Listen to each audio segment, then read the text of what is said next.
Hello दोस्तों, कैसे हैं। आशा करता हूं कि आप लोग बढ़िया होंगे, जहां भी होंगे स्वस्थ होंगे। तो दोस्तों, आज मैं फिर से एक नई स्टोरी लेके आ चुका हूं। ये जो स्टोरी है, दो बैलों की कथा है। तो ये जो स्टोरी आपको दिल को छू जाएगी, तो स्टोरी को शुरू से लेकर लास्ट तक सुनिएगा। तो चलिए बिना देर के स्टोरी को स्टार्ट करते हैं। एक बार एक गांव में झूरी नाम का एक किसान रहता था। उसके दो बैल थे, हीरा और मोती। दोनों ही बैल हट्टे कट्टे व बलशाली थे। झूरी को उन दोनों से बहुत लगाव था। दोनों बैल भी झूरी को बहुत पसंद करते थे। हीरा और मोती का आपस में इतना लगाव था कि यदि कभी एक खाना ना खाए तो दूसरा भी घास को मुंह तक नहीं लगाता था। एक दिन की बात है, झूरी की पत्नी का भाई गया दोनों बैलों को अपने साथ ले गया। बैल इस बात से हैरान थे कि उन्हें गया के हवाले क्यों किया गया है। शाम होने तक दोनों नए घर व नए लोगों के बीच थे, लेकिन उन्हें वहाँ सब बेगाना लग रहा था। रात को जब सभी सो रहे थे तो दोनों रस्सी तोड़कर झूरी के यहाँ भाग खड़े हुए। सुबह सवेरे जब झूरी ने उन्हें अपने यहाँ देखा तो दौड़कर गले से लगा लिया। ये सब देखकर झूरी की पत्नी बिल्कुल खुश नहीं थी। उसने दोनों को खूब खरी खोटी सुनाई और यह निर्णय किया कि दोनों को खाने में केवल सूखा भूसा ही मिलेगा। अगले दिन गया फिर आकर दोनों बैलों को अपने साथ ले गया।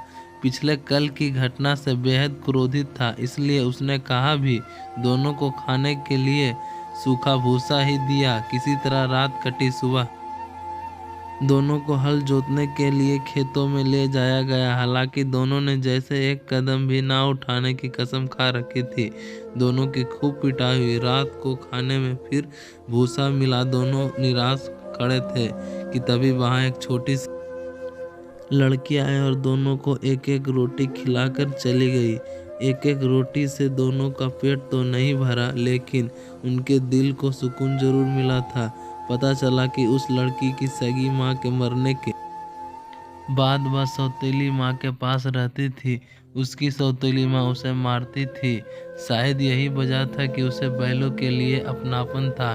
दोनों उस छोटे लड़की के बारे में सोचकर चुपचाप अपना समय बिताने लगे। एक रात दोनों ने सलाह करी कि वे दोनों गले में बंधी रस्सी को चबा चबा कर तोड़ देंगे और वहां से भाग जाएंगे।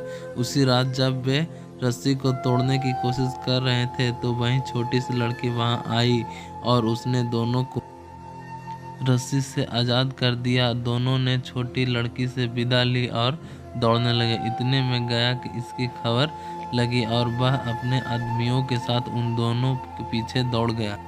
हीरा और मोती इतना तेज भागे कि उन्हें अपने घर का रास्ता याद ना रहा।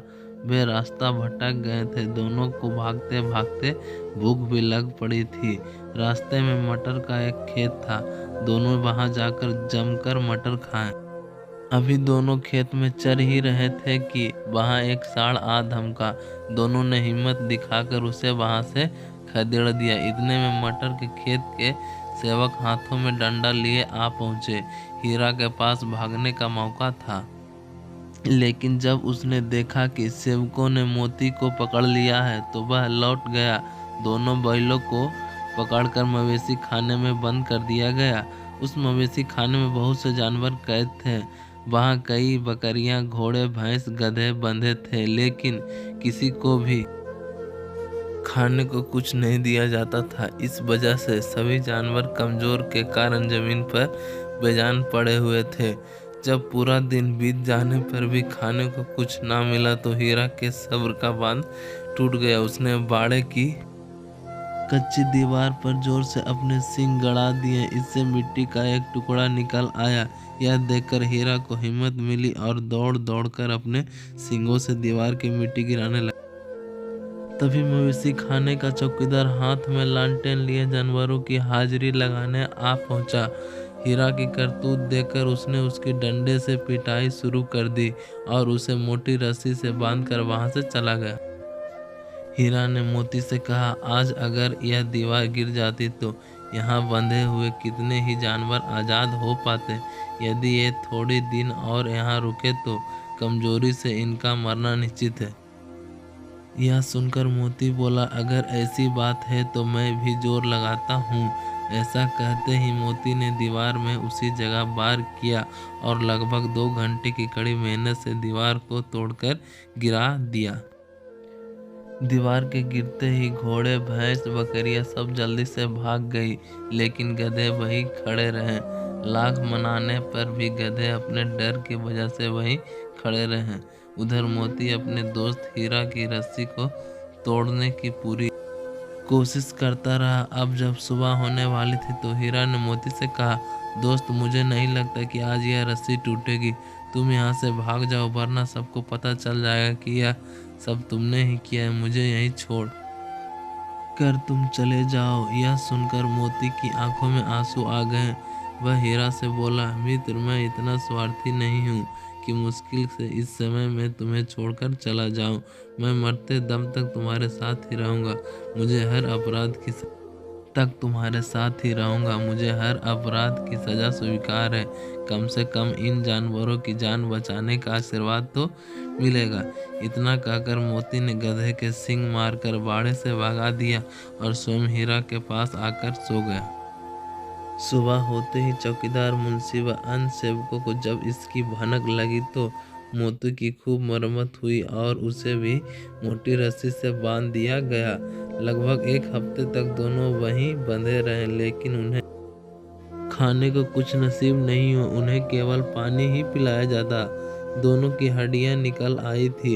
एक दिन बाड़े के सामने उनकी नीलामी शुरू हुई, लेकिन वो दोनों इतने कमजोर थे कि उन्हें खरीदने के लिए कोई तैयार नहीं था। तभी एक आदमी सामने आया और दोनों बैलों को टटोलने लगा। मुंशी से कुछ मोल भाव करने के बाद वह उन दोनों बैलों को लेकर चल पड़ा। दोनों बैलों की नीलामी हो चुकी थी। हीरा और मोती दोनों डरे हुए उनसे चला भी नहीं जा रहा था, लेकिन डंडे के डर से बेचारे उस आदमी के साथ साथ चलने लगे। सहसा दोनों को महसूस हुआ कि यह वही रास्ता है जहाँ से गया उन्हें ले गया था। वही खेत, वही रास्ता और वही कुआं तो है जहाँ पर वे हल जोतने आया करते थे। अब उनकी सारी थकान दूर होने लगी और वह दोनों तेज तेज चलने लगे। जैसे उन्हें अपना घर और अपने बांधे जाने की जगह दिखाई दी, दोनों भागकर उस ओर चल दिए। द्वार पर झूरी बैठा हुआ था। जैसे ही उसने दोनों बैलों को देखा, उसने उन्हें गले लगा लिया। दोनों बैलों की आंखों में आंसू आ गए। तभी वह आदमी वहां बैलों के पीछे पीछे पहुंच गया और उसने दोनों बैलों की रस्सियां पकड़ ली। झूरी बोला, ये मेरे बैल हैं।